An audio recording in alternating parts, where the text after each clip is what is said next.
Welcome to Dave's No Budget Technology Show, the show where we use cheap, crappy props and oversimplified explanations to talk to you about tech. This week, the Sony Alpha A55 digital camera. It might look like an SLR, it might take beautiful pictures like an SLR, it might even take interchangeable lenses and even a little microphone for video like an SLR, but it's not really an SLR. Allow me to explain with my grossly oversimplified model of an SLR camera. It stands for single lens reflex, and it means that the light comes in through the lens and directly hits the film, that is the image sensor. But the camera also needs to focus, so it has a second sensor just for focusing.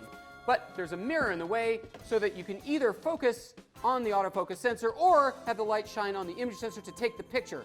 Focus and shoot, focus and shoot, focus and shoot, but never both at the same time. What Sony has done, they got rid of the mirror and replaced it with a piece of high sophistication translucent glass mirror.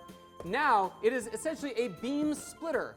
So the light can hit both the autofocus sensor and the image sensor at the same time. So it can be focusing and shooting. The mirror never has to move. The light is hitting the image sensor and the autofocus sensor simultaneously. And that's really handy when, for example, somebody's running at you and you need to focus and shoot continuously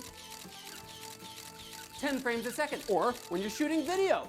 That weird design also lets this camera refocus while you're filming, which hardly any SLRs can do.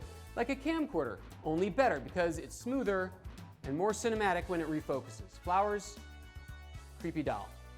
Sony also put in its sweet panorama mode.